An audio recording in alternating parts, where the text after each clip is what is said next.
हाय, bitcoin, crypto currencies, DAO, NFT, ये सारी चीज़ें अलग अलग हैं, मगर एक टर्म है जो इन सब के साथ सुनाई पड़ता है, विच इज ब्लॉकचेन। इस वीडियो में ब्लॉकचेन पे बात करते हैं। देखो, कोई भी वेबसाइट या कोई भी एप्लीकेशन जो अभी आप यूज कर रहे हो, फेसबुक से लेकर के बेबी एसबीआई कार्ड का जो एप्लीकेशन है, ये सारा अपना डेटा स्टोर करने के लिए एक डेटाबेस यूज करते हैं। उसे हम ट्रेडिशनल डेटाबेस बोलते हैं। कुछ फेमस आपने सुन भी रखे होंगे, जैसे कि मोंगोडीबी, डायनामोडीबी, माईसीक्वल, एटसेट्रा एटसेट्रा।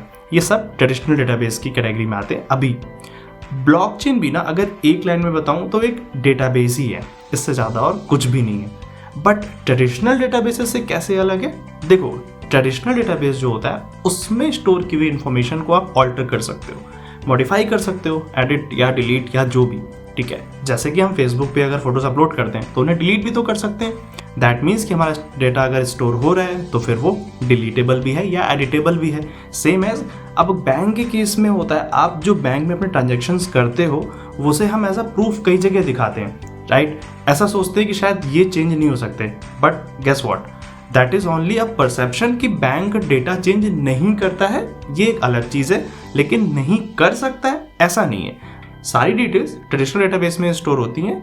अगर बैंक चाहे तो आपका डेटा एडिट कर सकता है।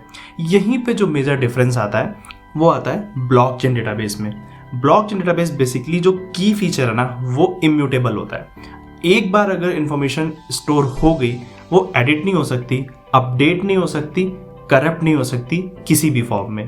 क्यों नहीं हो सकती, कैसे नहीं हो सकती, लेट्स सी। देखो, ब्लॉकचेन को जब आप तोड़ोगे तो यानी कि कुछ ब्लॉक्स हैं जो कि चेन से इंटरकनेक्टेड हैं और हर ब्लॉक में कुछ डेटा है। देखो, जैसे बैंक में एक लेजर बुक होती है जिसमें डेली ट्रांजैक्शन नोट किए जाते हैं कि कस्टमर ए ने कस्टमर बी को इतने रुपए दिए, या फिर यहाँ पे एक्सपेंस हुआ या फिर यहाँ पे स्पेंड हुए, सारी चीज़ें।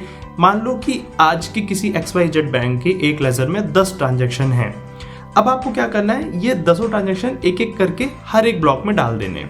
तो ये जो 10 ब्लॉक यानी कि 10 ट्रांजेक्शन और आपस में कनेक्टेड है, तो ये जो एक लेजर जैसा सिस्टम बनाना, इसीलिए ब्लॉकचेन को डिस्ट्रीब्यूटेड लेजर भी बोला जाता है, क्योंकि एक तरह से ये ट्रांजेक्शंस को ही होल्ड करता है, so that later on track किया जा सके कि ट्रांजेक्शंस कहाँ पे हो रहे हैं और कैसे हो रहे हैं। लेकिन ये केस टू केस पे डिपेंड करता है। जैसे बिटकॉइन के केस में यही होता है कि ट्रांजेक्शन ही नोट किए जा रहे हैं, हर एक ब्लॉक में डेटा डाला जा रहा है। बट जैसे आप मान लो, अगर मेडिकल केस में हम यूज़ करते हैं कहीं ब्लॉकचेन टेक्नोलॉजी, तो हो सकता है उसमें हम हर एक ब्लॉक में मेडिकल रिकॉर्ड्स रखेंगे।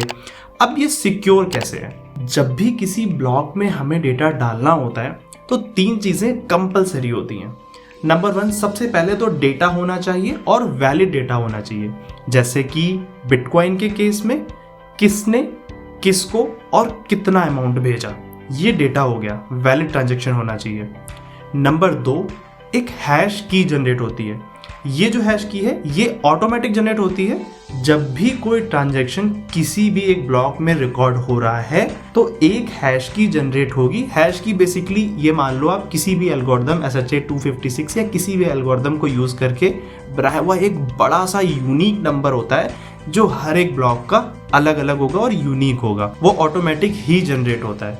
नंबर 3, प्रीवियस हैश की। अच्छा, प्रीवियस हैश की क्या है कि ब्लॉक है और एक चेन में है तो जरूर पिछला वाला ब्लॉक भी होगा। तो जो पिछला वाला ब्लॉक है उसकी हैश की क्या है, वो अगले वाले ब्लॉक में भी स्टोर होगी, सो दैट कि सारे ब्लॉक्स वैलिड हो सकें, कि किसी भी एक ब्लॉक को देख करके ये ट्रैक किया जा सके कि इसका पिछला ब्लॉक कौन सा है और इसका अगला ब्लॉक कौन सा है। अब जरूर यहाँ पे क्वेश्चन ये आ रहा होगा कि भाई कहीं से तो चैन शुरू हो रही होगी, उसके पहले वाले जो फर्स्ट वाला ब्लॉक है उसका क्या?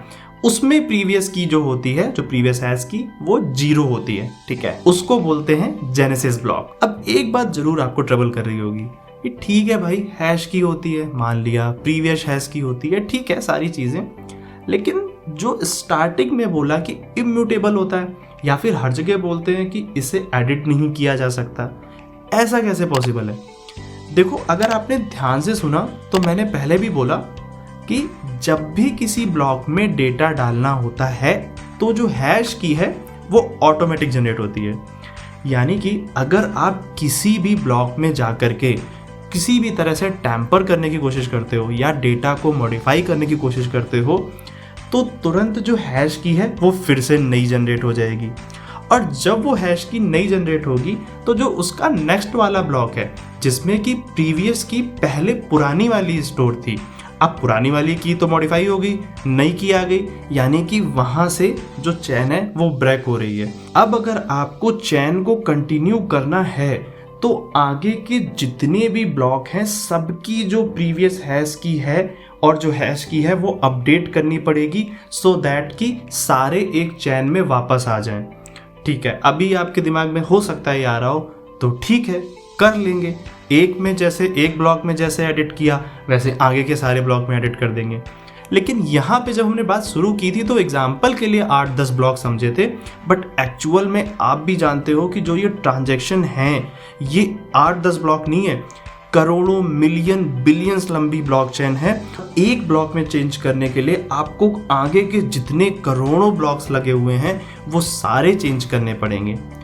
मे बी अभी भी कोई ये सोच रहा होगा कि ठीक है सारे करोड़ों में चेंज कर देंगे।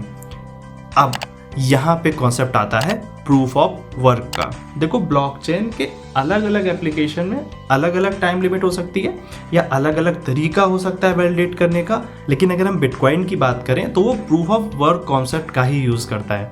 इसमें क्या होगा कि आपको एक ब्लॉक की इंफॉर्मेशन को एडिट करने के लिए एटलीस्ट 10 मिनट कंप्यूटेशन पावर चाहिए होगी। दैट मीन्स कि करोड़ ब्लॉक इंटू 10, और वो कर लो कि कितने 100, 200, 300 साल जितना भी टाइम निकल करके आए, अगर आपको एक ट्रांजैक्शन करप्ट करना है, यानी कि अगर आपको एक ब्लॉक करप्ट करना है तो इतना टाइम चाहिए। अब थोड़ी सी क्लैरिटी आई होगी कि क्यों ब्लॉकचेन को इतना सिक्योर और सारी एप्लीकेशंस यूज करने का कोशिश कर रही हैं। अब अगर बात सिक्योरिटी की हो रही है तो चलो इसे एक लेवल और एस्केलेट करते हैं।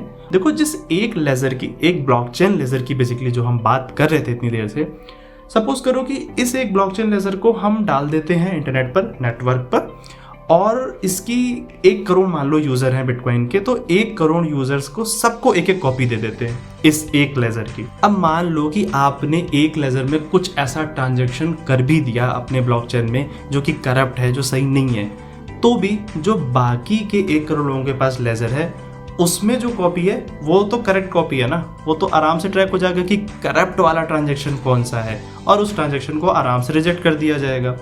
ये जो प्रोसेस है ना इसे कंसेंसस बोलते हैं। बेसिकली ब्लॉकचेन में 51% लोगों का एटलीस्ट कंसेंसस चाहिए किसी भी एक ब्लॉक को ऐड करने के लिए।